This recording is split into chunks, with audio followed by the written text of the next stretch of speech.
वो धन वो संपत्ति किस काम की?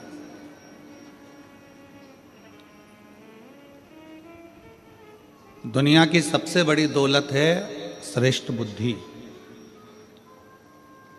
और दुनिया का सबसे बड़ा हथियार है आपका धैर्य।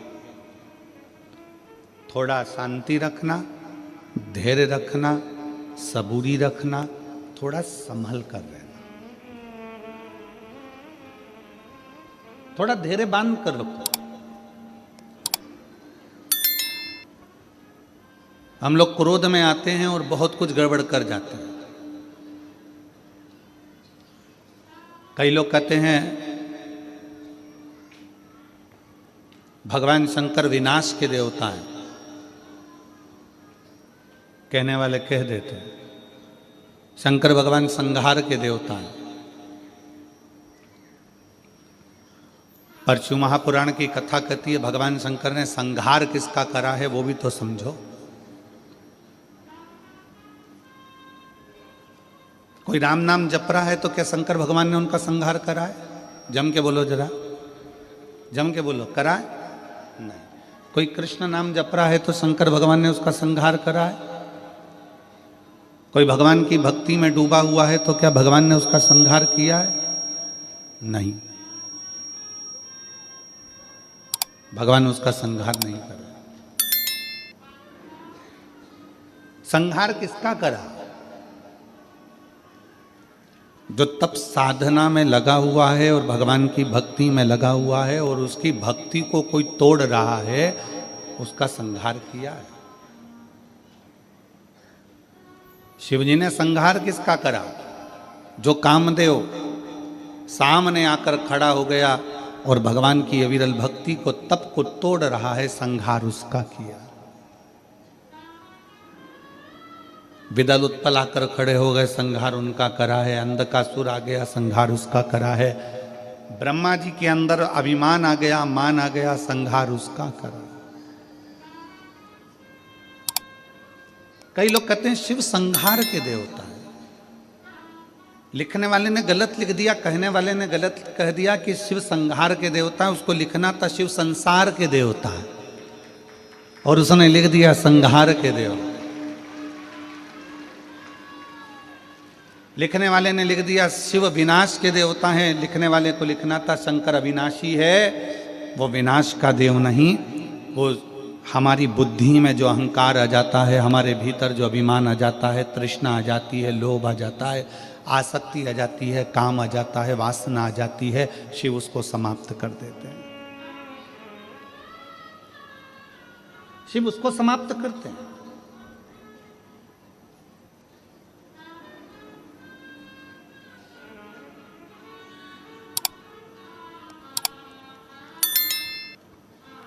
अभी महाराज जी कह रहे थे पास में कि इस क्षेत्र में इतने शिव भक्तों को देखकर आज पूरा छत्तीसगढ़ गौरवान्वित हो रहा होगा। इतने शिव भक्तों को देखकर क्षेत्र में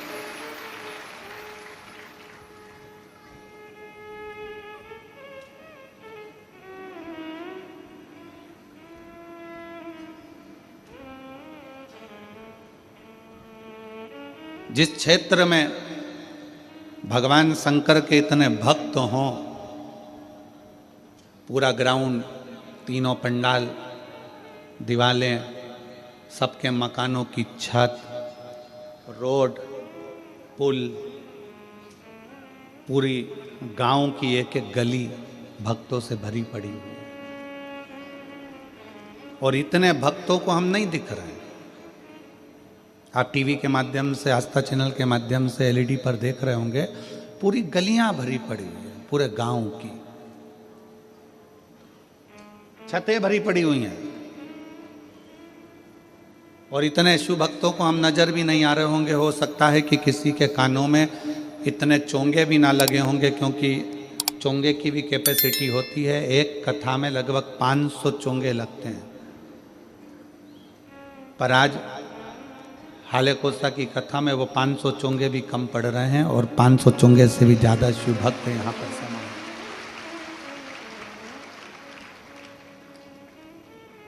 ये अविरल भक्ति है आपकी। महाराज जी कह रहे थे इतने शिव भक्त छत्तीसगढ़ की धरा पर इस हालेकोसा क्षेत्र में, इस राजनंदगांव के इस क्षेत्र में, डोंगरगढ़ के इस क्षेत्र में अगर दर्शन हो रहे हैं तो ये कहीं भोलेनाथ बाबा की कृपा ही, शिव की कृपा ही है, उनकी उदार, उनकी करुणा। और मैंने तेरा ही दिया, मैंने खाया पिया है, तेरा शुक्रिया है, तेरा शुक्रिया है। मुझे भोले बाबा ने बहुत दे दिया है, तेरा शुक्रिया है, तेरा शुक्रिया। शिव जी संहार करे हैं पर काम का संहार करे। शिव जी ने भस्म किया पर कामदेव को किया।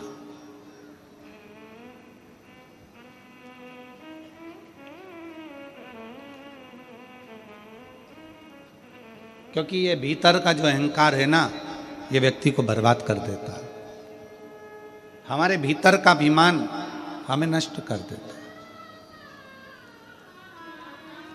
क्या मांगते हैं शंकर भगवान?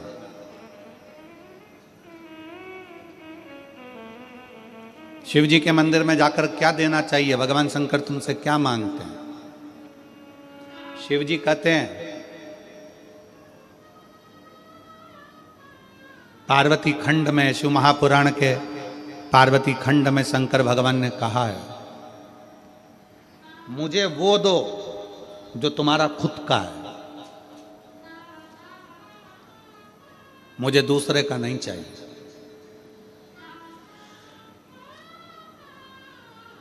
और तुम भी भगवान शंकर से कहा करो, मुझे वो दो जो मेरे हक का है, मुझे दूसरे का नहीं चाहिए, मुझे अपना दो।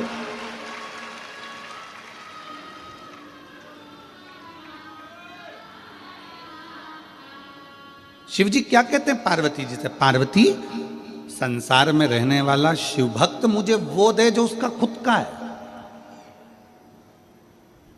अब खुद का क्या है तुम्हारे पास में जो शंकर जी मांग रहे हैं? पैसा, जिसको तुमने दुकान पे बैठ के कमाया, फैक्ट्री में कमाया, वो तुम्हारा है? जम के बोलो जरा। नहीं। घर जिस पे तुम्हारी रजिस्ट्री में सिग्नेचर हुआ, ठप्पा लगा, साइन हुए, वो तुम्हारा है? नहीं। कपड़े, वस्त्र, आभूषण, पैसा, दौलत, गाड़ी, बंगला, वो तुम्हारा है? नहीं। फूल तुम्हारा है? नहीं। जल तुम्हारा है? नहीं। दूध दही तुम्हारा है? नहीं। अब कहो कि ये शरीर भगवान को दे दे, तो ये भी तो तुम्हारा नहीं है, ये भी तुम्हारे माँ बाप का है, उसने पैदा किया है तुम्हें। जब शरीर ही अपना नहीं है तो ये सारी संपदा अपनी क्या है? तो भगवान करें तू अपना खुद का दे। खुद का क्या है? तो शिव महापुराण की कथा कहती है, खुद का है इस शरीर के अंदर उत्पन्न होने वाला अहंकार। जब तू मेरे मंदिर में आए तो अपना अहंकार मुझे देकर चले जा। वो खुद का है। अहंकार व्यक्ति का स्वयं का होता है। और शिव जी आपसे अहंकार मांगते हैं। लंका के राजा रावण से भगवान शंकर ने कहा क्या था?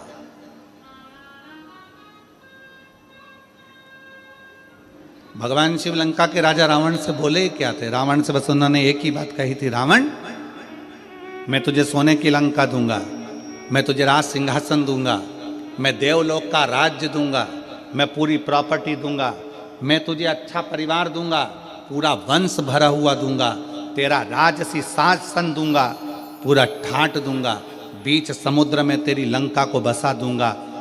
रावण बस एक काम करना कि तू मुझे कुछ देना चाहे मत देना, अहंकार मुझको दे देना, सब कुछ दूंगा पर तू अहंकार मत लेकर।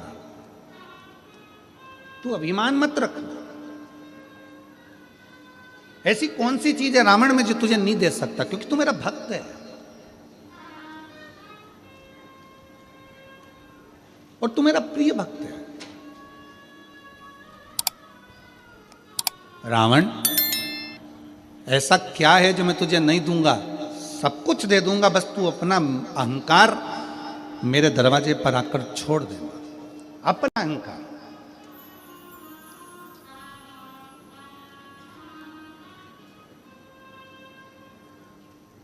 शंकर जी के मंदिर में कौन कौन गया दर्शन करने के लिए? कभी तो गए होगे, एक लोटा जल चढ़ाने के लिए जाते हो, रखो। हो सकता है आपके शंकर जी के मंदिर में नंदी है, शिव जी हैं, पार्वती जी है, गणेश जी हैं, कार्तिकेय जी हैं, सब कुछ है। हो सकता है आपके शंकर जी के मंदिर में कछुआ नहीं हो, पर आप लोगों ने कहीं कहीं पुराने पुराने मंदिर अगर गए हो, जैसे त्र्यंबकेश्वर गए हो महाराज जी, त्र्यंबकेश्वर, कृष्णेश्वर, भीमा शंकर, आदि जितने भी शंकर के विशाल पुराने शिवालय हैं, आप वहां जाकर दर्शन करेंगे तो नंदी और नंदी के सम्मुख में कछुआ भगवान की ओर मुंह कर कर बैठा। कौन कौन ने दर्शन किया? हाथ उठाओ जरा। किए आप लोगों ने? शंकर जी की रिश्तेदारी तो नंदी से, फिर ये कछुआ यहां क्या कर रहा है?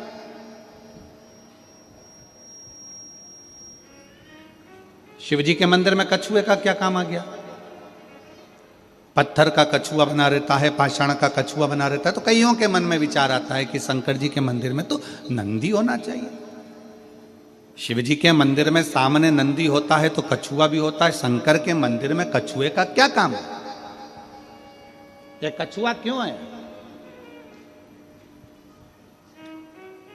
शंकर भगवान इस कछुए को अपने पास में क्यों रखे? शिव जी को तो नंदी रखना चाहिए, फिर कछुआ क्यों? कछुए को भगवान शंकर अपने पास इसलिए रखते हैं, जब कोई उसको तंग करता है तो वो अपने हाथ, पैर, मुख सबको समेट लेता है, सबको समेट लेता है और अंदर समेट कर बैठ जाता है। जब तक उसको परेशान करने वाला नहीं चले जाता, तब तक वो समेटा की समेटा बैठा रहता है, हिलता भी नहीं, डुलता भी नहीं। शिव कथा कहती है, भगवान शंकर के मंदिर का कछुआ कहता है, अगर संसार के लोग तुम्हें ताना देने लगे, अपशब्द कहने लगे, तुम्हें तंग करने लगे, तो अपनी इंद्रियों को समेट कर शंकर के चरणों में स्थिर होकर बैठ जाना, शंकर तुम्हारा कल्याण कर। स्थिर होकर बैठ जाओ। शिव जी के मंदिर में कछुआ क्या करता है? कछुआ क्यों रखा जाता है? शंकर के मंदिर में पत्थर का बना कछुआ हमें प्रेरणा देता है कि अपनी इंद्रियों को संयमित रख लो। जब कोई परेशान करे, कष्ट दे, तकलीफ दे, कुछ मत बोलो, अपनी इंद्रियों को बस में कर लो। अपनी इंद्रियों,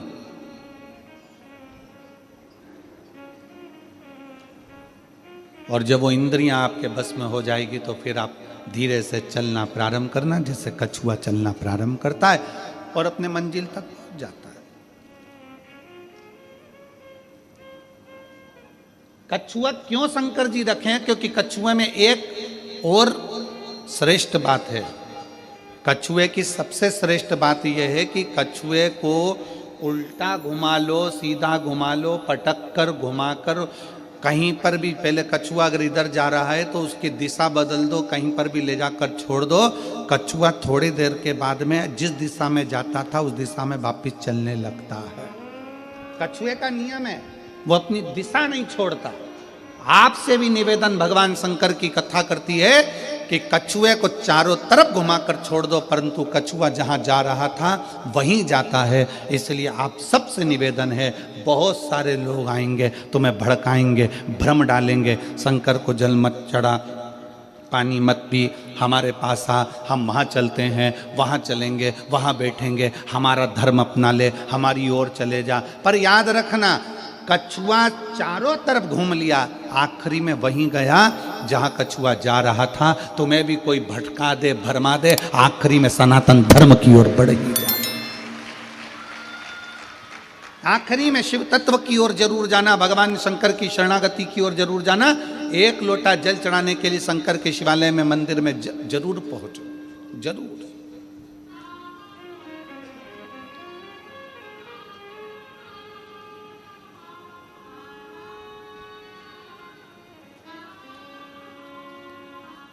क्या दे सकता है,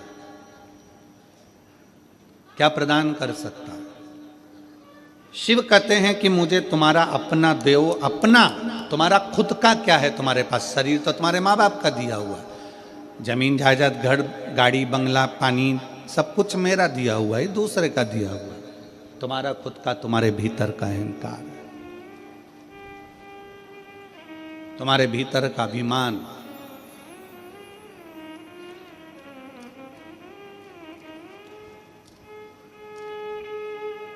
मैं दिनेश जी आपको साधुवाद देता हूं कि ये दूसरी कथा हाले कोसा में हो रही है, पर आपके मुख से या आपके परिवार के मुख से ये नहीं सुना कि कथा मैं करा रहा हूं या कथा हम करा रहे। आपके परिवार के मुख से जब भी सुना तो एक ही चीज सुनी, और आपके मुख से भी जब भी सुना तो एक ही चीज सुनी कि ये कथा स्वयं शंकर भगवान कराते हैं और डोंगरगढ़ वाली माता कराती है, बाकी का कोई। इनकी सहजता इस चीज में, जिससे भी बात करो इनके परिवार से, शिव जी करा रहे हैं, डोंगरगढ़ वाली माता करा रही है।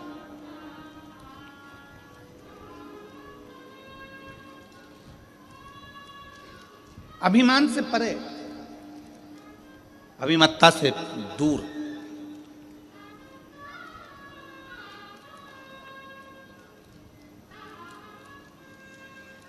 शिव कथा कर रही है, भगवान शंकर का चरित्र कर रहा है। शिव महापुराण की कथा कहती है, रावण से भगवान शंकर ने कह दिया था कि तू अपना अभिमान मेरे चरणों में जब जब मिलने आए, जब जब तू दर्शन करने आए, तो अपना अभिमान मेरे पास छोड़। तो जब मेरे पास में आए तो तेरा अभिमान मेरे साथ में रहे।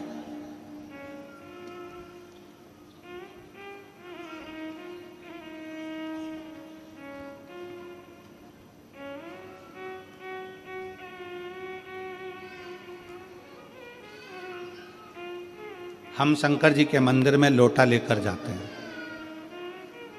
एक लोटा जल, जम के बोलो सारी समस्या का हल।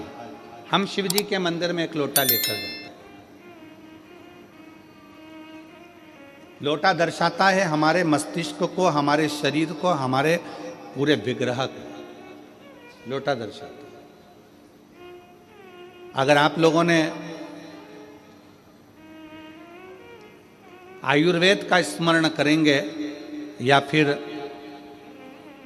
आप शास्त्रों को उठाकर नहीं देख सकते तो गूगल को सर्च मारना, यूट्यूब पे सर्च मारना, गूगल पे सर्च मारना कि गिलास का जल और लोटे का जल, दोनों में जमीन आसमान का अंतर है। जब तक व्यक्ति लोटे से पानी पीता रहा, लोटे से जल पीता रहा, तब तक उसके पेट में कभी बीमारी नहीं आई। उसने ये अंग्रेजों का लाया हुआ गिलास का पानी पीना चालू करा, तब से बीमारियां पेट की इतनी बढ़ गई कि व्यक्ति को दुख का जीवन जीना पड़ा। आप नेट पे सर्च मारिएगा, आप गूगल पे सर्च मारिएगा कि शिव महापुराण का ये संवाद, शंकर भगवान पर एक लोटा जल जब हम चढ़ाते हैं, उसका आचमन करते हैं, उसको पीते हैं, तो उसका फल लोगों को क्यों मिल रहा है? आज दुनिया के लोगों को आश्चर्य की बात है कि लोटे का जल चढ़ाकर सारी समस्या का हल, एक लोटा जल। आखिर लोटे के जल में ऐसा क्या हो जाता है कि शंकर जी पे चढ़ाया और वो अमृत का काम कर जाता है, शरीर ठीक हो जाता है?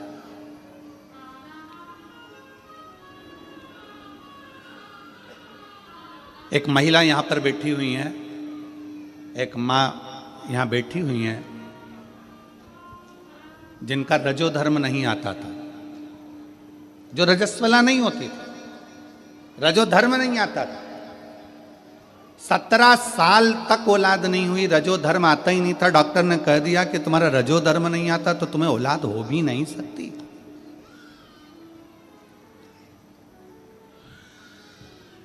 2, 5 साल, 6 साल, 7 साल, 8 साल इलाज भी करवाया, दवाइयाँ भी ली कि रजोधर्म आवे, रजस्वला हो जावे, पर रजोधर्म आए नहीं तो संतान होए कहाँ से।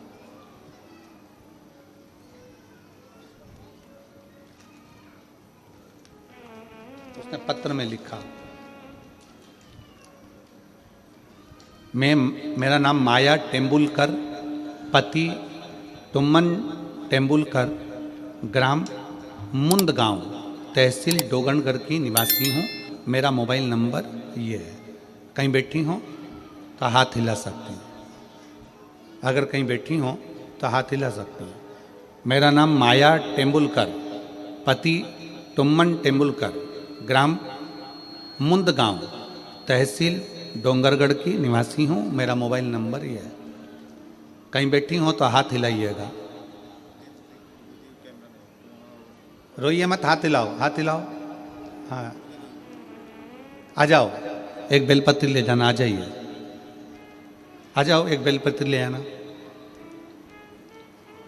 एक लोटे जल का मैं क्या वर्णन करूं गुरुदेव। पशुपति व्रत, आंकड़े की जड़ एवं सारे किए हुए नियम व्यर्थ नहीं जाते, सारे किए हुए नियम व्यर्थ नहीं जाते। भोले बाबा की महिमा का क्या बखान करूं गुरुदेव। मेरी शादी 17 साल हो गए थे, गोदी सुनी थी। जिस नारी का रजो धर्म नहीं आता उस नारी का गर्भ नहीं ठहरता गुरुदेव। पत्र को पढ़िएगा, जिस नारी का रजो धर्म नहीं आता उस नारी का गर्भ नहीं ठहरता। वैसा ही मेरा भी रजो धर्म था, आता ही नहीं था। उस बहन ने अपनी मन की व्यथा जो लिखी उसमें एक बात बड़ी विचित्र लिखी है कि शादी होने के बाद लोग ये नहीं पूछते कि तुम्हारी जमीन कितनी है, जायदाद कितनी है। पत्र को देखिएगा थोड़ा। आजकल जमीन, जायदाद, धन दौलत कितनी है नहीं पूछते, पूछते हैं तो ये पूछते हैं कि औलाद कितनी है। गुरुदेव 17 साल मेरी औलाद नहीं हुई क्योंकि मेरा रजो धर्म ही नहीं आता था, मैं रजस्वला ही नहीं होती थी। अब डॉक्टर को दिखाया,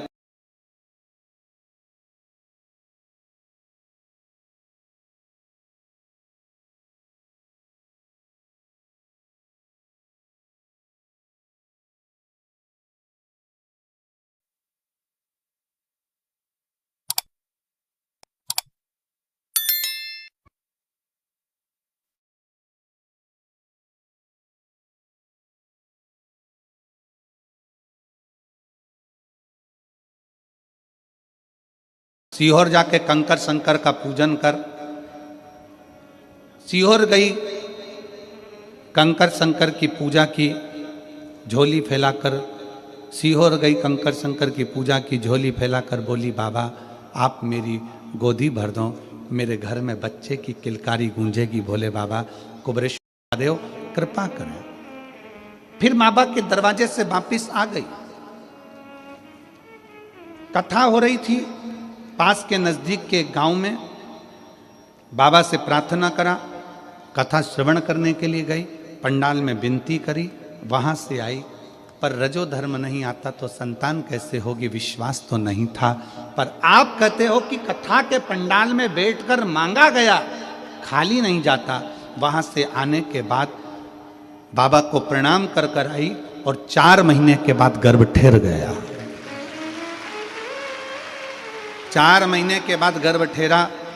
बाबा की कृपा का मैं क्या गुणगान करूं गुरुदेव। 26/8/2024 को मेरे घर में 17 साल के बाद संतान का जन्म हो गया।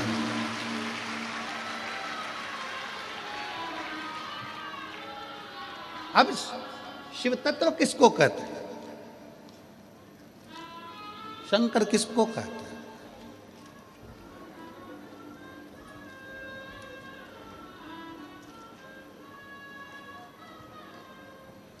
हमने पहले भी कथा में कहा, किस्मत बदलने वाला धाम कुबरेश्वर धाम।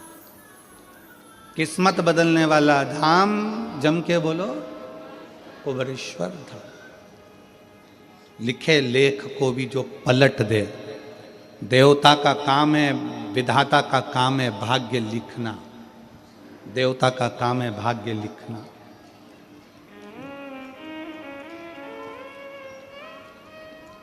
देवता का काम है भाग्य लिखना।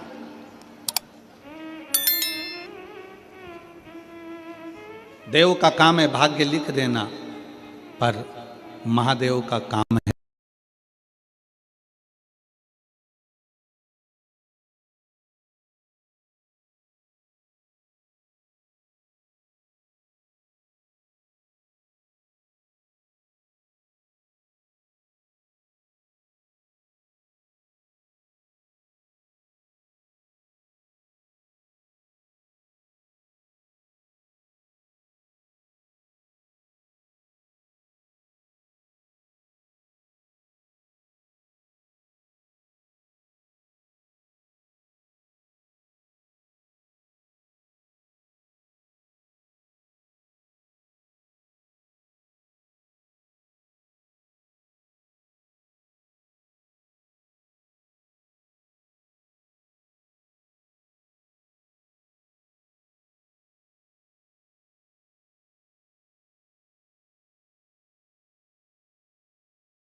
कोई दूसरा नहीं आएगा बीच में। शंकर तुम्हारा और तुम शंकर हो।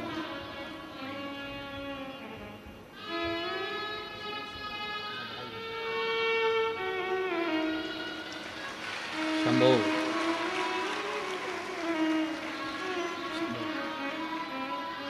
शंभो शंभो। हर हर महादेव।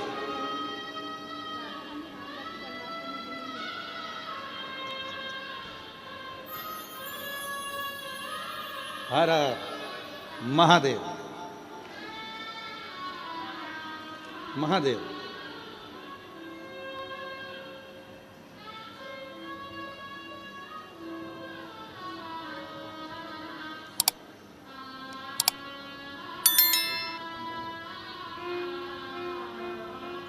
भाई मैं आपको बहुत बहुत बहुत बहुत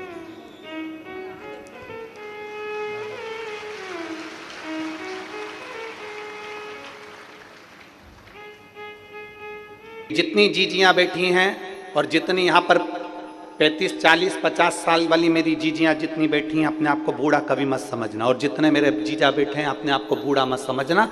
अभी तो तुम्हारी जिंदगी की वो दौड़ चालू हुई है जिस दौड़ में तुम्हें आगे बढ़ना है।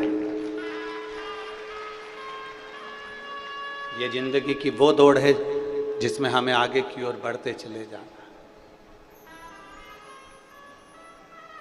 कभी बूढ़ा होने का प्रयास नहीं। हमारे जीवन में हमने अपने आप में हमने ये फीलिंग कर ली कि अब मेरे से नहीं होगा,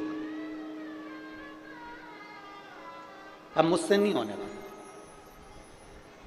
एक चरित्र आता है बहुत सुंदर।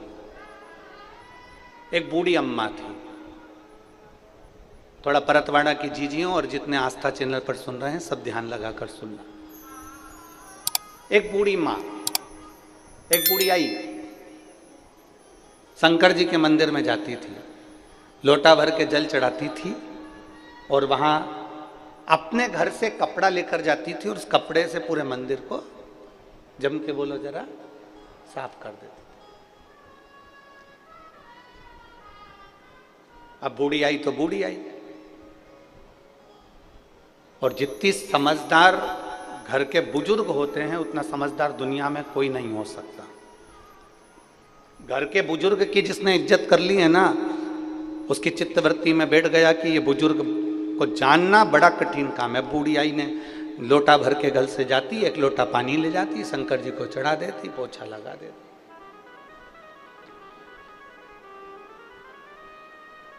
एक साल, 2 साल, 5 साल, 10 साल, 15 साल उसके लोटा भर जल चढ़ाते चढ़ाते निकल गए।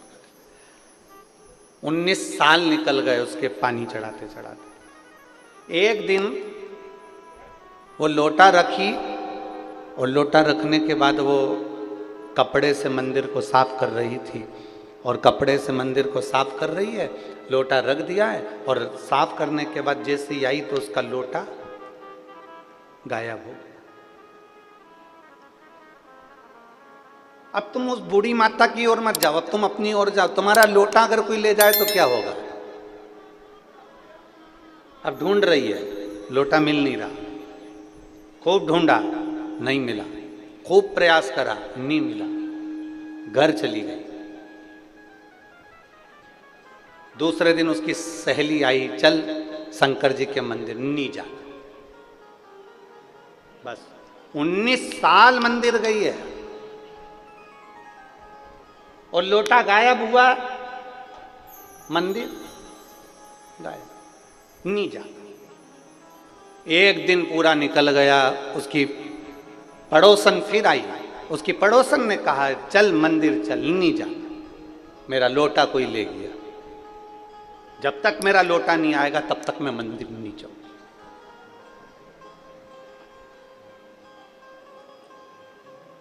3 दिन निकल गए, मंदिर नहीं गई। अब शंकर जी को इसकी याद आ गई।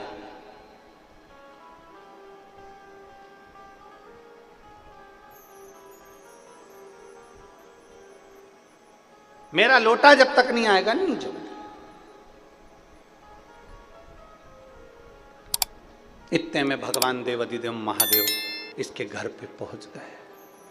शंकर भगवान इसके घर पे लोटा लेकर, शिव लोटा लेकर दरवाजा बजाया, बुढ़िया बाहर आई, कौन? लो तुम्हारा लोटा। ये मेरा ही है? हाँ। तुम कौन?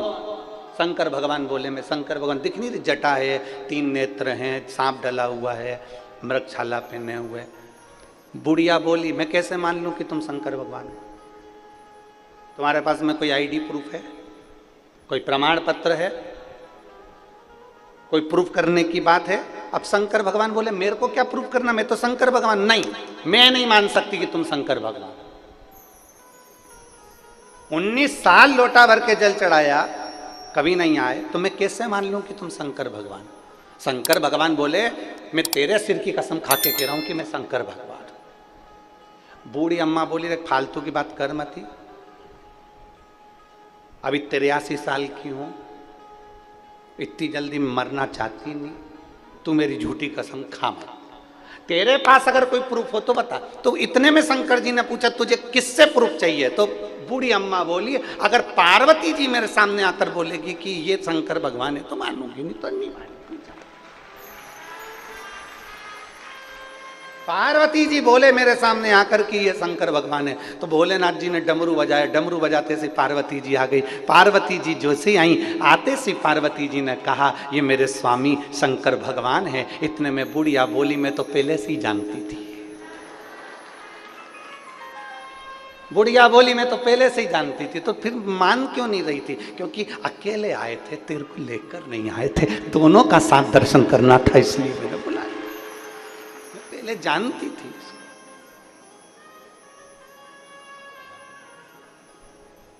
भक्ति, विश्वास, दृढ़ता इसी को कहते हैं। जब हम देवाधिदेव महादेव के रोज मंदिर जाते हैं, प्रतिदिन हम भगवान के मंदिर जाते हैं, जब हम कथा को श्रवण करने का नियम बनाते हैं कि मुझे 5 पंडाल में बैठकर कथा सुनना है, मुझे 5 स्थान पर बैठकर कथा सुनना है, मुझे 12 ज्योतिर्लिंग में से किसी एक ज्योतिर्लिंग में बैठकर कथा सुनना है, मुझे किसी तीर्थ में बैठकर कथा सुनना है, मुझे कथा के पंडाल में बैठकर कथा सुनना है। जब हम कुछ नियम बनाते हैं, 19 साल उसने नियम बनाया, तो मेरे भगवान को उसके दरवाजे पर लोटा वापस देने के लिए आना पड़ा। जब हम थोड़ा सा नियम बनाते हैं, हम मंदिर जाना प्रारंभ करते हैं, हम भगवान की भक्ति करना प्रारंभ करते हैं, हम भजन करना प्रारंभ करते हैं, जब हम भजन करना प्रारंभ करते हैं तो तुम्हें लगता है कि हम भगवान को याद कर रहे हैं, पर नहीं। शिव पुराण कहती है भोलेनाथ तुमको याद करता है और तुम्हारे पास आने का प्रयास करता है। मेरे शंभु, मेरे त्रिकालदर्शी, मेरे कैलाशी, मेरे अविनाशी शंकर तुम्हारे पास में आने का प्रयास करते हैं।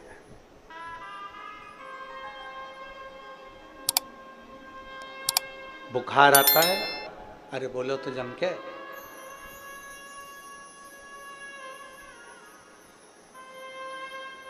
सिर दुखता है,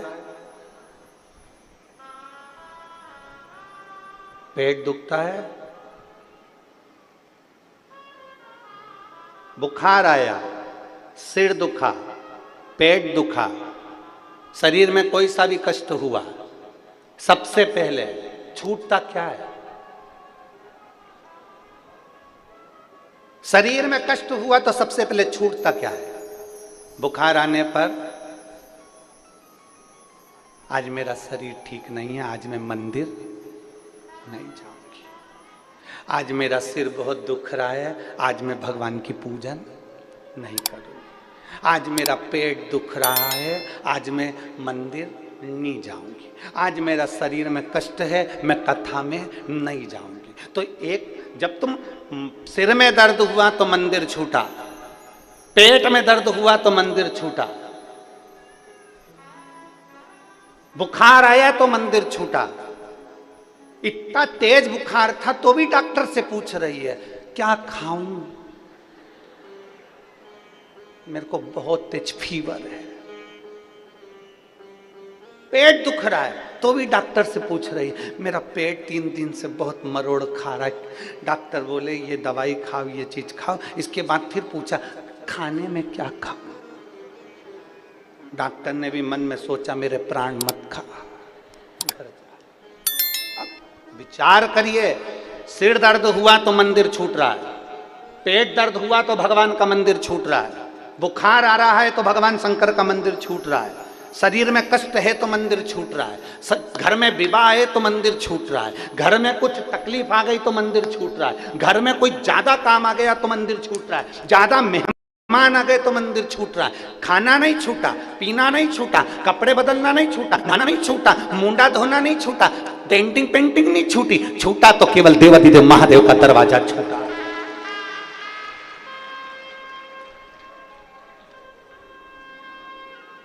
आज बहुत सारे मेहमान आए, आज मैं मंदिर नहीं जाऊंगी।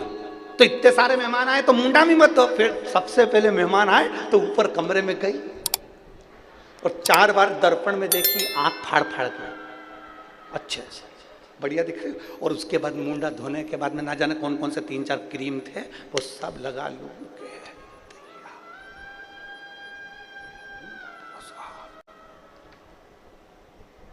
दर्पण के सामने आ गई। पति से कहती उठो, जल्दी आओ इधर, जल्दी आओ। पति ने बोला क्या हो गया? मेहमान आए। तो अच्छा है ना, इधर तो आओ, जरा मेरी साड़ी नीचे खींच देना पीछे से, जल्दी आओ। और पति बेचारा लेटा हुआ था, सोया हुआ था, बेचारा आया नीचे से और ये बढ़िया पटली वटली लेके कांच में देख रही, और थोड़ा सा नीचे, बढ़िया पल्लू लेके थोड़ा नीचे, थोड़ा और नीचे।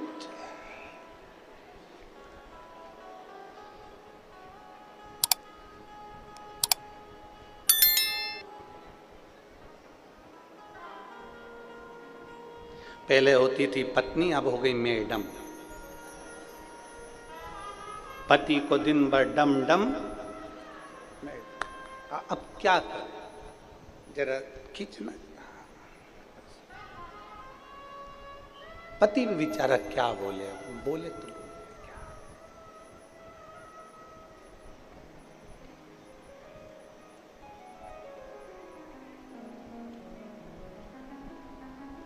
पति कुछ नहीं बोल सकता। एक रामायण में कथा आती है, आपने सुनी है? वो सुग्रीव का बड़ा भैया, क्या नाम था, बाली, उसके सामने जो जाता था उसका आधा बल सुग्रीव में आ जाता था। बोलो सही है कि गलत है? अरे बोलो तो जम के। वो बाली उसके सामने जो जाता था उसका आधा बल उसमें आ जाता था। बाली गया, बाली के बाद हो गई घरवाली। घरवाली के सामने जब भी कोई जाता है उसका आधा बल इसमें आ जाता है। बोल ही नहीं पाता वो, बिल्कुल भी एक शब्द नहीं बोला कि मैं साड़ी ठीक नहीं करूं, मैं सो रहा था, तूने जगाया कैसे, तूने ऐसा शब्द बोला कैसे, तूने ऐसा क्यों कह दिया, नहीं। पर वही शब्द अगर माँ कह दे, वही शब्द अगर पिता कह दे, बेटा ये काम है कर आना, तो नहीं करेगा महाराज, क्योंकि उस वो बोले तो बोले कैसे, वो कहे तो कहे कैसे। शिव महापुराण की कथा कर रही है। अपने आप को कभी बुजुर्ग मत समझना, अपने आप को कभी बूढ़ा ना समझिए। आपका पांव दुख रहा है, सिर दुख रहा है, शरीर में कष्ट है, रोग में अगर ग्रसित भी हो, तकलीफ से तकलीफ, एक पत्र है, देखिए, हम ज्यादा पत्र तो भी पढ़े नहीं है।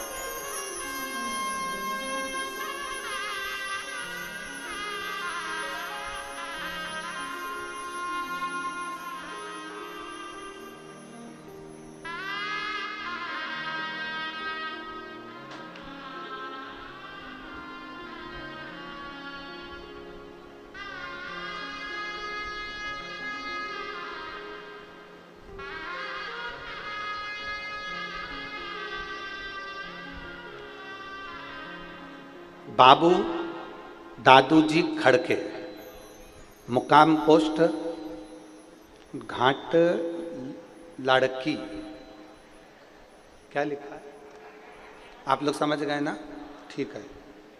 और पूर्ण विश्वन चूर्णी, मोबाइल नंबर मेरा ये है। कहीं बैठे हैं, हाथ हिलाओ जरा,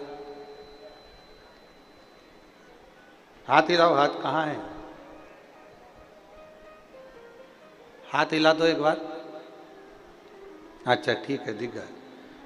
गुरुजी, नागपुर मेडिकल कॉलेज में एक पेशेंट जिसको मुंह का कैंसर हुआ है, पेशेंट का नाम मारुति शनावारे है।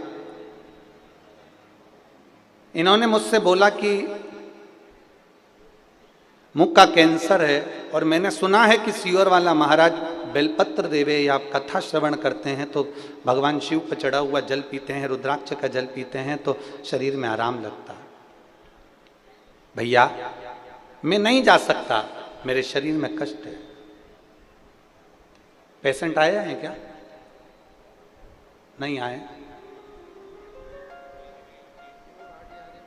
आए, हाँ तुम आ जाओ। मैंने पेशेंट से कहा तुम चिंता मत करो, मैं कथा में जा रहा हूं और ये मेरा विश्वास कहता है, बाबा अपने नजदीक में कथा करने आ रहे हैं, और मैं विश्वास के साथ कहता हूं कि आपके परिवार वालों से बोलो कि शंकर जी पे चढ़ा हुआ जल ला कर दें, तो गठान जो दूसरी हुई है वो गलना प्रारंभ हो जाएगी। मैं गुरुजी यहाँ धन्यवाद देने के लिए आया हूँ, बाबा को विनती करने के लिए आया हूँ और निवेदन करने आया हूँ। मैंने दूसरी बार जब उससे बात करी तो वो कहता है मेरी जो दूसरी गठान कैंसर की हुई थी वो मुझे पूर्ण तरह से ठीक हो गई है और बाबा ने मेरे ऊपर कृपा करी है। बाबा उस व्यक्ति के लिए बस मुझे एक बेलपत्र अवश्य देना जिससे मैं उसको पहुंचा सकूं। आ जाओ शंभु।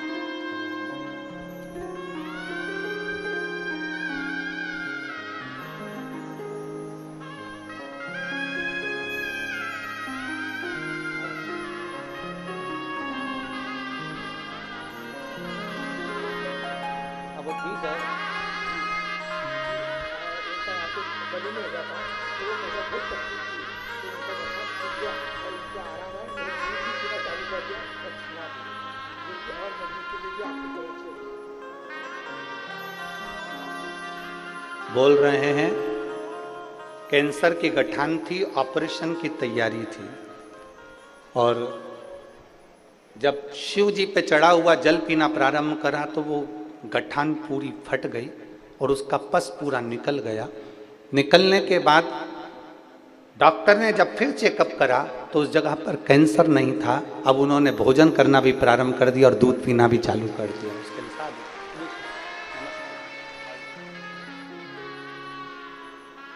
एक शिव की आराधना। सिर दुखे मंदिर नहीं छूटना चाहिए, पेट दुखे मंदिर नहीं छूटना चाहिए, शरीर में कष्ट है मंदिर नहीं छूटना चाहिए।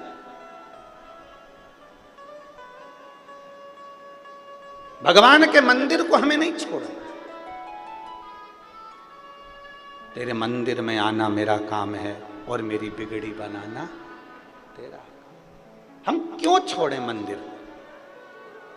हम देवालय शिवालय को नहीं छोड़े। मेरा बेटियों से निवेदन है, मेरी माताओं से, मेरी जीजियों से निवेदन है, मेरे जीजाओं से निवेदन है, मैं निवेदन करूं मेरी माताओं से, मेरे बेटाओं से, अपने आप को बुजुर्ग न समझिएगा। अपने अपने ये नहीं कि मैंने एक एग्जाम दिया और उसमें नहीं पास हुआ तो मैंने एग्जाम देना छोड़ दिया। मैंने 5 बार एग्जाम दे दिया, मैंने 6 बार एग्जाम दे दिया, मैंने 7 बार एग्जाम दे दिया और आपने एग्जाम देना छोड़ दिया।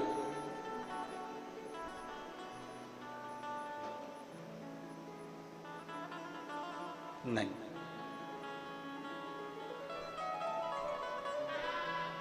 इस पंडाल में एक माता ऐसी बैठी है जिसके घर में 32 साल के बाद औलाद हुई।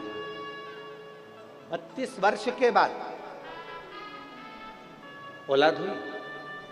आज छोड़ दी थी, संतान नहीं होगी। अब डॉक्टर ने कह दिया संतान का सुख नहीं होगा, अब औलाद नहीं हो सकती।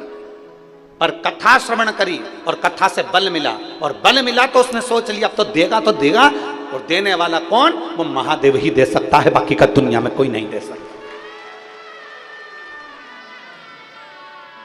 और एक बात अपने भीतर उतार कर रखना, मेरा देव अधिदेव महादेव जब देता है तो ऐसा देता है कि वो कभी जिंदगी भर खत्म नहीं होता है। देवता देते हैं तो हो सकता है कि वो एक दिन समाप्त हो जाए, पर मेरे महादेव जब देते हैं तो छप्पर फाड़ कर देते हैं, वो कभी समाप्त नहीं होता, कभी समाप्त नहीं होता। आप शंकर भगवान की आराधना करने के लिए मंदिर तक जाइए, आप शिव जी को जल चढ़ाने के लिए मंदिर तक जाइए, आप शंकर भगवान की आराधना करने के लिए देवाधिदेव महादेव तक पहुंचने का प्रयास करिए। जब आप देवाधिदेव महादेव के करीब में जाएंगे तो आप कहते हो कि हम शंकर के करीब गए ना, हम मान ही नहीं सकते कि आप शंकर के करीब गए। आप कहते हो हम मंदिर तक गए ना, आप मंदिर तक जा ही नहीं सकते। आप कहते हो हम शिव पुराण तक गए ना, आप शिव पुराण तक जा ही नहीं सकते। मंदिर तक आप नहीं जा रहे हो, मेरे महादेव का प्रेम तुम्हें खींच कर लेकर जा रहा है। कथा तक आप नहीं जा रहे हो, शिव पुराण का प्रेम आपको खींच कर ला रहा है। इस चिलचिलाती हुई बैसाख के महीने में, इस चिलचिलाती हुई गर्मी में मेरी ये जीजियां बैठी हैं, इतने सारे भाई बैठे हैं, मैं इनसे पूछना चाहूंगा, दोपहरी का समय 11-12 बज रही हो, आप में से कितनी माताएं जो अपनी पड़ोसन के घर जाती हो? बोलो बोलो, जम के बोलो जरा। कोई जाती है? रिश्तेदार के यहाँ कोई नहीं जाता। जाते हो तो शाम को जाना है, जाना है तो रात्रि को चलेंगे, शाम को चलेंगे, पार्टी में चलेंगे, इसमें चलेंगे, पर दिन में नहीं जाओगे। कितना बड़ा भी फंक्शन हो तुम दिन में निकलना पसंद नहीं करोगे। क्यों? दिन में इतनी तेज गर्मी पड़ रही है, चिलचिलाती हुई धूप पड़ रही है। मैं नहीं जाती, बाद में देखूंगी, चक्कर आ जाएगा, ये हो जाएगा, वो हो जाएगा। कोई जाना पसंद नहीं करता, पर इतनी चिलचिलाती हुई बैसाख के महीने की गर्मी और दोपहर में 12:30 बजे तक कथा सुनना और दोपहर में 1:30 बजे अपने घर को जाना, जरा विचार करिए। ये आप नहीं कर सकते, ये आपके बस का नहीं है। आपको शिव पुराण का प्रेम खींच कर ला रहा है, मंदिर में देवाधिदेव महादेव का प्रेम खींच कर ला रहा है।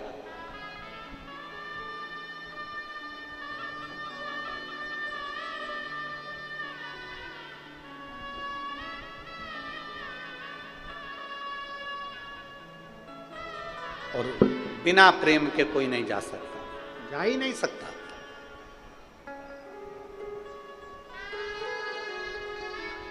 आप शिव जी के करीब में जा रहे हो तो ये उनका प्रेम है। आप नहीं जा रहे हो, शंकर जी खींच के बुला रहा है। आप भगवान शंकर का मंत्र जाप कर रहे हो, श्री शिवाय नमस्तुभ्यम, ये मंत्र आपको खींच कर ला रहा है कि आपको ये जपना है।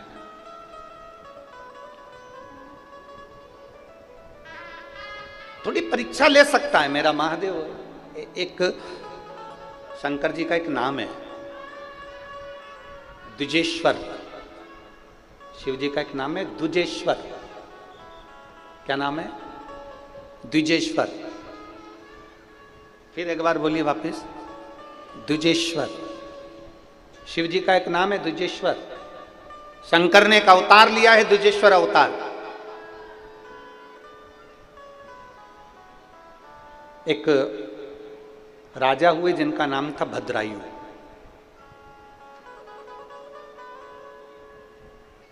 जिनकी धर्म पत्नी का नाम था कीर्ति मालिनी।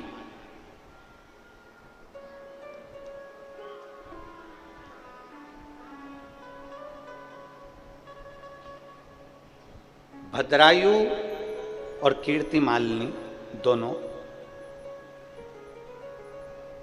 शादी के बाद भगवान शंकर की भक्ति में ऐसे, क्योंकि कीर्ति मालिनी भी बचपन से भगवान शंकर की आराधना करती थी, भद्रायु भी, राजा भद्रायु भी शंकर भगवान की आराधना करते थे।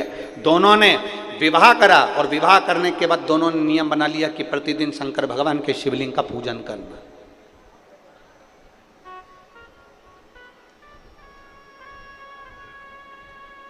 बहुत दूर नहीं, अगर रास्ते में भी हो ना, रास्ते में भी चल रहे हो और आज शंकर भगवान को तुम्हारा पानी नहीं चढ़ाया, आज शिव जी को तुमने जल नहीं चढ़ाया है, शंकर भगवान को जल नहीं चढ़ाया और तुम्हारी बोतल में जल रखा हुआ है, झूठा नहीं है, अच्छा है, सफर कर रहे हो, कहीं शिवालय दिख जाए रोक लो गाड़ी, आज मैंने दिन भर से भगवान को जल नहीं चढ़ाया था तो यहीं चढ़ा देती हूँ, एकांतेश्वर महादेव। शिवालय भी ना मिले, शंकर का मंदिर भी ना मिले, भगवान शंकर का शिवलिंग भी ना मिले तो 2 मिनट गाड़ी रोको, किसी पेड़ के नीचे थोड़ी सी मिट्टी को इकट्ठा करो, शंकर जी का स्मरण करो, भोले बाबा आइए, 12 ज्योतिर्लिंग के रूप में अपने बोतल में पानी है वही शंकर को समर्पित कर दो, शिव उसको स्वीकार कर लेता है।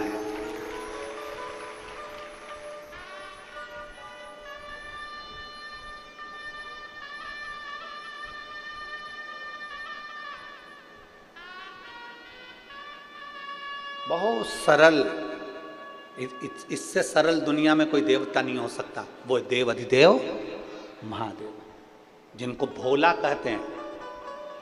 भोला,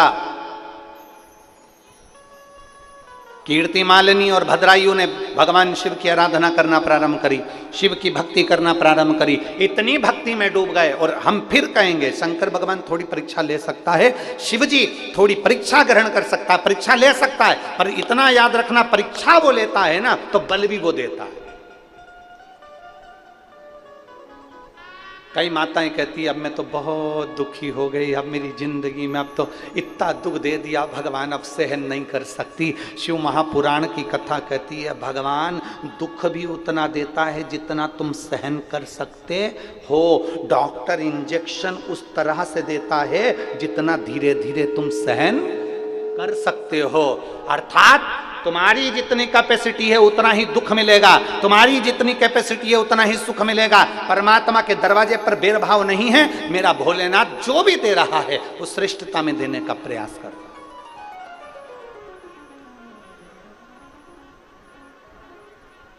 भद्रायु कीर्ति मालिनी दोनों शिव की आराधना कर रहे हैं, दोनों शिव की। और शंभो शरणे पड़ी मांगू घड़ी रे घड़ी, दुख काटो दया करी दर्शन आपो। शंभो शरणे पड़ी मांगू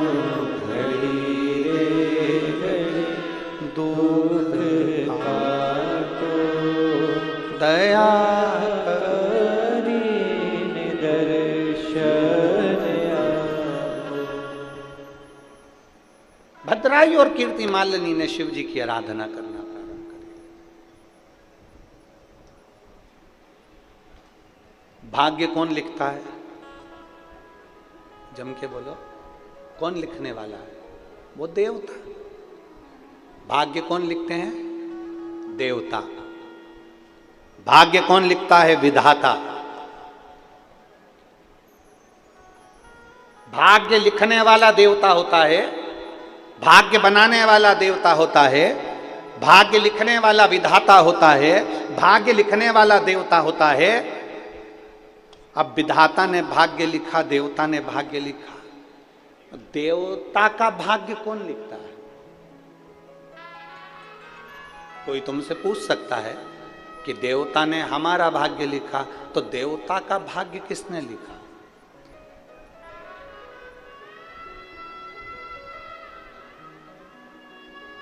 देवता का भाग्य लिखने वाला कौन?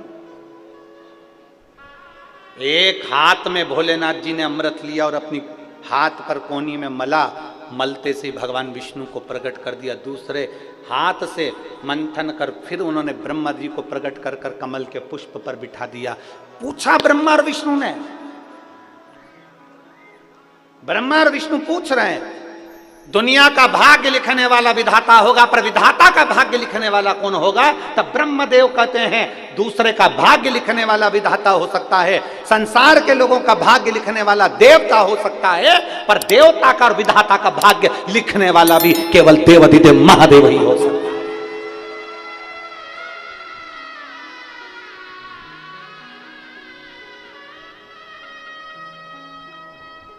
सारी दुनिया का भाग्य विधाता लिख सकते हैं, सारी दुनिया का भाग्य देवता लिख सकते हैं, पर देवता और विधाता का भाग्य भी महादेव लिखते हैं।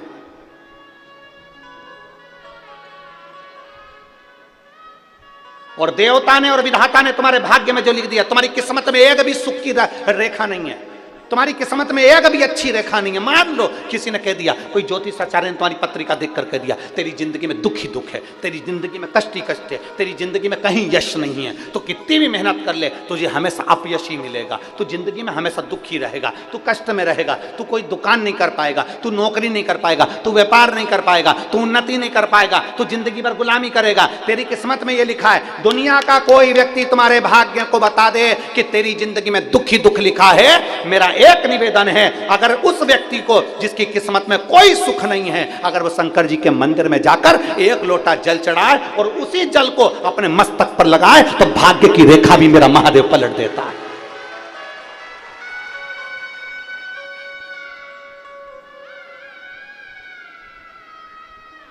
एक पत्र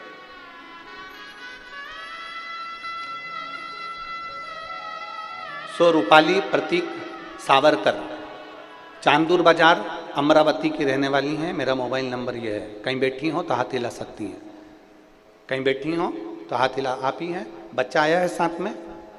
नहीं आया। सो रूपाली प्रतीक सावरकर, चांदूर बाजार, अमरावती। एक बार वापिस हाथ हिला दो।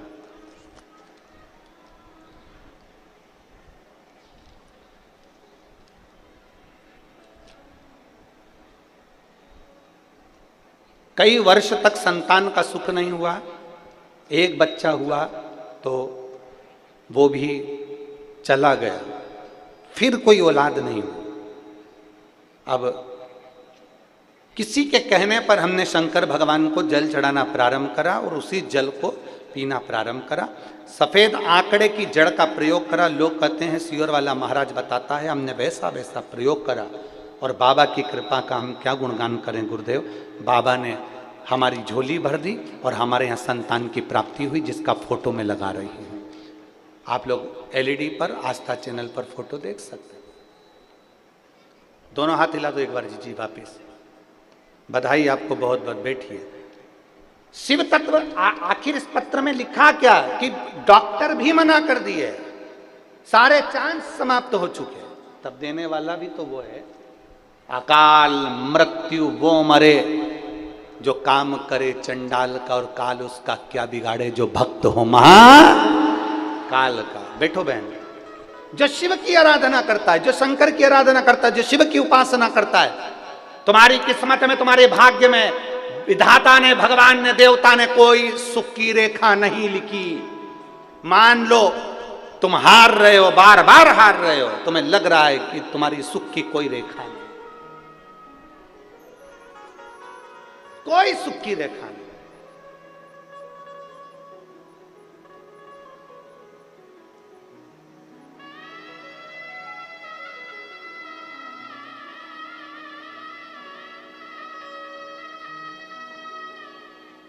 और तुम्हारे जीवन में कोई अगर सुख की रेखा नहीं है, तुम हार गए।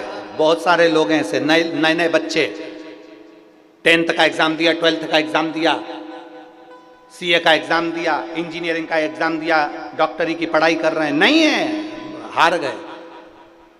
नौकरी के लिए पुणे चले गए, मुंबई चले गए, हार गए। मेरी नौकरी नहीं लग रही, मेरा व्यापार नहीं चल रहा, हार गए। किसी ने कह दिया तेरी दुकान बांध दी, किसी ने कह दिया टोना कर दिया, किसी ने कह दिया नजर लग गई, किसी ने कह दिया कुछ हो गया।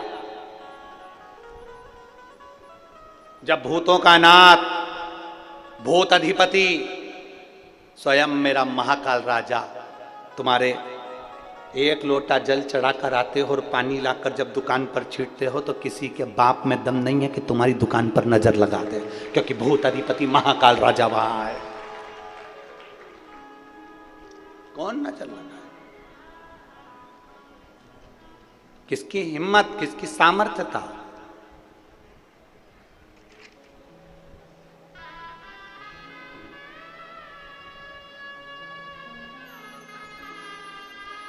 बहुत अच्छी बात एक कही।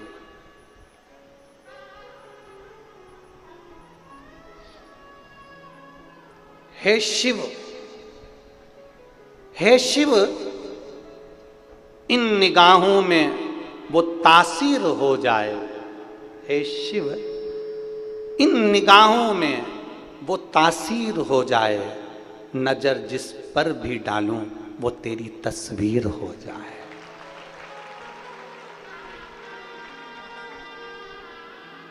मेरे महाकाल, हे महाकाल, इन निगाहों में वो तासीर हो जाए।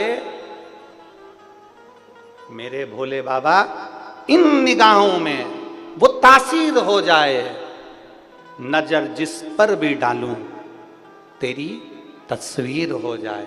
बस इतनी कृपा करना। जब हर एक में शिव दिखने लगे, हर पल पर घड़ी घड़ी में शंकर नजर आने लगे, समझ लेना कि शिव तुम्हारे भीतर समाहित हो गया।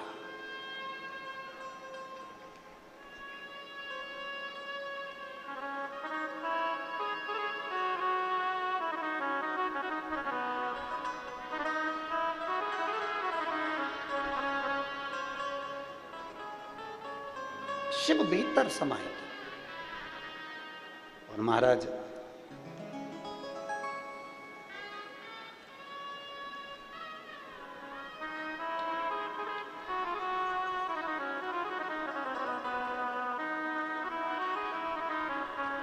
शंकर की भक्ति, शिव का स्मरण, शिव का गुणगान हमारे ना जाने कितने कितने दुख और तकलीफों को काट देता है। लिख दिया किसी ने, कह दिया किसी ने, तुम्हारी किस्मत में बच्चा नहीं है, तुम्हारी किस्मत में ये नहीं है, तुम्हारी किस्मत में ये नहीं है, तुम्हारी किस्मत में गाड़ी नहीं, तुम्हारी किस्मत में बंगला नहीं, तुम्हारी किस्मत में 4 व्हीलर गाड़ी नहीं, तुम्हारी किस्मत में विवाह नहीं होगा, तुम्हारी किस्मत ऐसी लिखी है कि तुम्हें दुख होगा, तुम्हारा मकान नहीं होगा। लिखने वाले ने लिख दिया, कहने वाले ने कह दिया। और जो चैलेंज देता ना कि तुम्हारी किस्मत में ये नहीं है, तुम्हें उस चैलेंज को स्वीकार करना चाहिए और अपने आप में इतनी मेहनत करना, इतनी मेहनत करना और शंकर जी पे भरोसा रखना, तो एक दिन गाड़ी क्या 4-5 गाड़ियां तेरे दरवाजे पर होगी, एक मकान क्या 4 मकान तेरे दरवाजे पर। हम क्यों हारे? क्यों? किस लिए?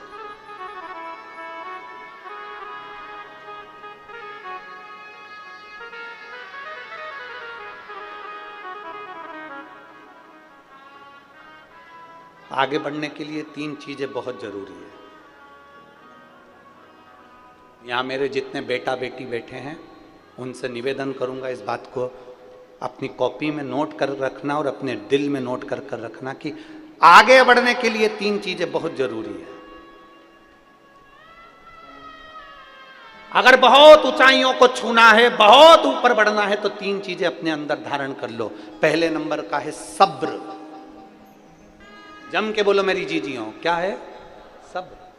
उन्नति की सीढ़ी पर चढ़ना है, बहुत आगे बढ़ना है, तुम्हें बहुत उन्नति करना है, अभी हारना नहीं है, तो 3 चीजें अपने अंदर उठाकर रख लो। एक सब्र, दूसरे नंबर पर है बर्दाश्त करना। कोई ने कुछ बोल दिया, बर्दाश्त करो। किसी ने ताना दे दिया, बर्दाश्त करो। बहुत सारे लोग होंगे जिनको आप पसंद नहीं आएंगे, गालियां देंगे, बर्दाश्त करो।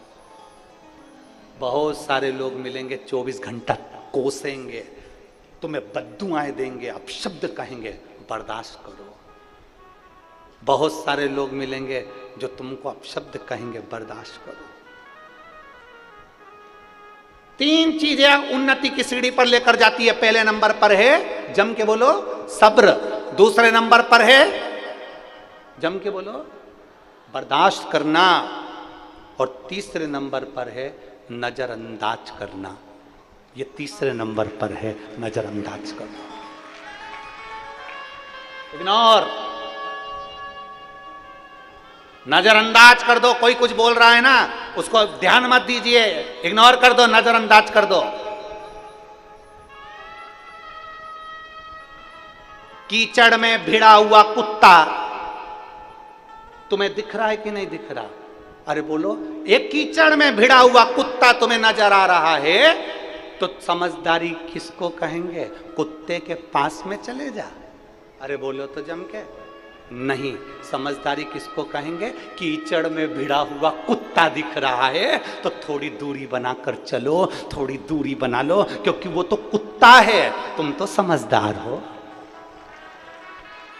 वो तो कुत्ता है, कीचड़ में भिड़ा हुआ है, भौंकेगा भी, अपशब्द कहेगा भी, ताने देगा भी, पर तुम तो इंसान हो, तुम तो मनुष्य हो, नजरअंदाज कर दो। तीन चीजें मनुष्य को ऊपर तक लेकर जाती है। मेरे बेटा बेटियों, मेरी युवान बेटियां जितनी यहां बैठी है, जितने युवान बेटा बैठे हैं, मैं उनसे कहना चाहूंगा, आप कुछ भी मानो, चाहे गुरु मानो, चाहे ना मानो, चाहे मामा मानो, चाहे ना मानो, चाहे भाई मानो, चाहे ना मानो, चाहे जो मानो, मैं आपसे कहना चाहूंगा, अगर बढ़ना है आगे तो तीन चीजें अपने अंदर उतार रख लो। पहले नंबर पर जम के बोलो, जरा सब बोलो, सब्र। दूसरे नंबर पर बर्दाश्त करना सीख लो, थोड़ी चोट लगेगी। पत्थर निकलता है ना, कंपनी जो जमीन में से पत्थर निकलता है ना, उस पर चोट मारी जाती है मूर्ति बनाने के लिए। जितनी अमरावती में मंदिर हो, जितने परतवाड़ा में मंदिर हो, जितने चांदुर बाजार में मंदिर हो, जितने बलगांव में मंदिर हो, जितने सिरजगांव में मंदिर हो, जितने अंजनगांव में मंदिर हो, तुम्हारे आसपास में जितने मंदिर हैं, उन मंदिर की मूर्तियों को देखना, पत्थर से बनी है। अगर पत्थर से बनी है तो पत्थर जमीन में से निकला होगा, उस पत्थर को चोट लगी होगी, खूब मारा होगा, पत्थर ने बर्दाश्त किया होगा, इतनी चोट पड़ी होगी, तब जाकर वो मंदिर में पुजाया है। जिसने बर्दाश्त कर लिया वो जगत में पूजा जाता है। जो पत्थर को चोट मारी जाए और पत्थर टूट जाता है, वो मूर्ति नहीं बनता, फिर फर्श बनता है, जमीन पर लगता है, उस पर लोग थूकते हैं, गंदगी करते हैं, जूता रखते हैं, पांव रखते हैं। जिसने चोट को सहन कर लिया, बर्दाश्त कर लिया, पहले चोट लगेगी, घर के लोग चिल्लाएंगे, अपशब्द कहेंगे, माँ चिल्लाएगी, पिता चिल्लाएंगे, भाई चिल्लाएगा, बंधु चिल्लाएंगे, दुनिया के लोग चिल्लाएंगे, तुम उसको बर्दाश्त करते चलो, करते चलो, क्योंकि इतने कट्ठे बन जाओगे कि तुम्हें तराशने वाला इतना तराश देगा, फिर मंदिर में पूजे जाओगे, तुम्हारे ऊपर जूता नहीं रखाएगा, फूल रखाएगा। तुम्हारे ऊपर जूता नहीं रखाएगा, तुम्हारे ऊपर फूल रखाएगा, बेलपत्र रखाएगी, तराशा जाएगा तुमको। तो तीन चीजें अपने अंदर उतार कर रख लो। अगर उन्नति की सीढ़ी पर बढ़ना है, बहुत आगे बढ़ना है, तो तीन चीजें अपने अंदर हो। फिर से बोलेंगे, पहले नंबर पर सब्र, दूसरे नंबर पर बर्दाश्त, और तीसरे नंबर पर नजर अंदाज कर दो। इग्नोर मत देखो, मत बोलो, कोई तुमको कुछ भी कहे उसकी ओर देखना भी नहीं है। हमें यही मानकर चलना है कि हमें हमारी मंजिल तक पहुंचना है। यहाँ तक आते हो ना मेरी जीजियों, कथा के स्थल तक आते हो, कथा के पंडाल तक आते हो ना, रास्ते में तुम्हारी पहचान वाली के बहुत सारों के घर पड़ते हैं। बोलो सही है कि गलत है? अगर आप बलगांव से निकले हो तो यहाँ तक आने के लिए बीच में कोई ना कोई का घर तो पहचान वाले का होगा। सिरज गांव से निकले तो पहचान वाले का घर तो होगा, अंजन गांव से निकले तो घर तो होगा, और अमरावती से निकले तो बीच में कहीं ना कहीं तुम्हारा पहचान वाले का घर तो होगा, और परतवाड़ा वाले भी अपने घर से निकल रहे हैं तो रास्ते में किसी ना किसी पहचान वाली का घर तो होगा। पर तुम समझदार हो, तुम्हें मालूम है 9:30 बजे कथा का समय है, मुझे टाइम पर मंजिल पर पहुंचना है। अगर मैं इसके यहाँ रुक गई ना तो मेरा समय बर्बाद हो जाएगा। मैं भले बाद में आ जाऊंगी, इसको तो मैं बाद में देख लूंगी, पर मैं अभी नहीं रुकूंगी, क्योंकि मुझे मंजिल तक पहुंचना है, मुझे कथा तक पहुंचना है। कथा तक पहुंचना है तो तुम किसी रिश्तेदार के नहीं रुके, इग्नोर कर दिया, नजरअंदाज कर दिया। घर भी था, चाहती तो रुक जाती, 2 गिलास चाय पी के आती, थोड़ा बहुत खाकरा भी खा के आ जाती, वो हो सकता था भाकर बड़ी भी मिल जाए।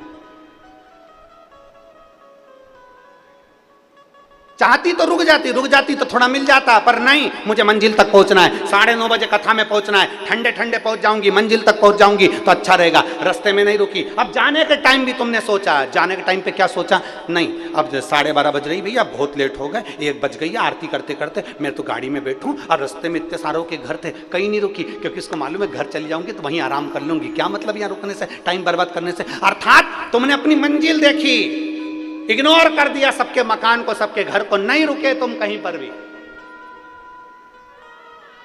नजरअंदाज कर दिया आपने और चल दी अपनी मंजिल की ओर।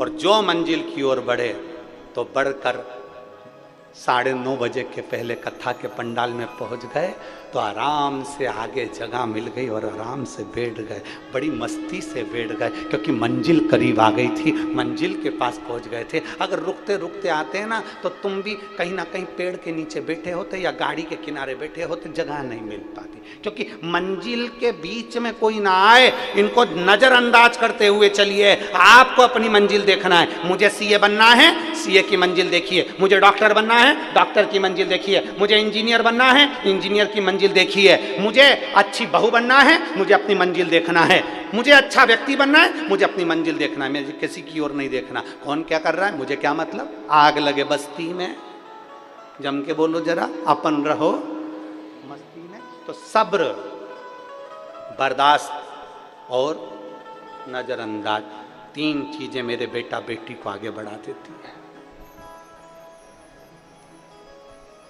शायद दुनिया में कोई ऐसा राजनेता नहीं होगा जिसको इतनी गाली पड़ती होगी जितनी कि मोदी जी को लोग देते होंगे। पर मैं धन्यवाद दूंगा माननीय प्रधानमंत्री जी को कि जिन्होंने, वास्तवता है कि शिव पुराण की ये 3 चीजें उन्होंने अपने अंदर रख रखी है। पहले नंबर पर सब्र, दूसरे नंबर पर बर्दाश्त करना, बोले जाओ बोले जाओ बोले जाओ, बर्दाश्त करना, और तीसरे नंबर पर मैं प्रधानमंत्री जी को धन्यवाद दूंगा कि नजरअंदाज करते चले जाते, इसलिए प्रधानमंत्री बन जाते, इसीलिए प्रधानमंत्री की गादी पर बैठ जाते हैं, इसीलिए। और अभी फिर तैयारी है। 3 चीजें उन्होंने अपने अंदर धारण कर, शिव महापुराण की ये 3 चीजें आप भी धारण कर रखो।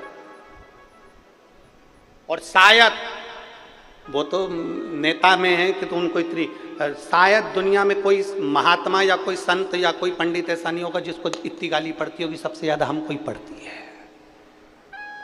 शिव पुराण वाला महाराज प्रदीप मिश्रा सबके टारगेट में रहता, जितनी हमको पड़ती होगी गाली उतनी दुनिया में किसी महाराज को नहीं पड़ती होगी। और सब्र, बर्दाश्त और नजर उस स्थान तक पहुंचा देगा आपको कि आप भी देखते रह जाएंगे। मेरे बेटा बेटी इतनी जल्दी हिम्मत नहीं हारना। मेरी माताओं से, मेरी जीजियों से निवेदन, आप बूढ़े नहीं हुए हो, आप बुजुर्ग नहीं हो, घुटने में थोड़ा सा दर्द हुआ, डॉक्टर साहब को दिखाया, डॉक्टर साहब ने कहा घुटना बदलना पड़ेगा, ना थोड़ा इंतजार करो, मैं मंदिर जाना चालू करती हूँ, शंकर जी पे बेलपत्र चढ़ाना प्रारंभ करती हूँ, एक बेलपत्र मैं खाना प्रारंभ करती हूँ, और जब मैं बेलपत्र खाऊंगी तो ये मेरा भरोसा कहता है कि मेरा घुटना ठीक होगा, और निश्चित है कि वो ठीक होगा। विश्वास के साथ जा रहे हो ना। मेरी कमर में दर्द है, डॉक्टर साहब ने कहा रीढ़ की हड्डी का ऑपरेशन होगा, नहीं, पहले मैं प्रयास करूंगी, मेरे शंकर के मंदिर जाना चालू करूंगी, मेरा भोलेनाथ मेरा ऑपरेशन नहीं होने देगा, नहीं होने देगा तो नहीं होने देगा, भरोसा तो करो। विश्वास को दृढ़ बनाए, भरोसे को दृढ़ बनाए।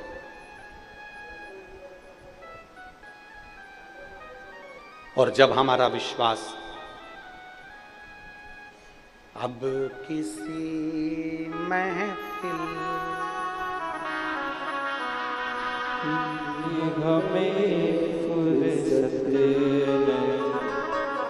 अब किसी महफिल में जाने की हमें फुर्सत नहीं। कहाँ जाए किसके में जाने की हमें फुर्सत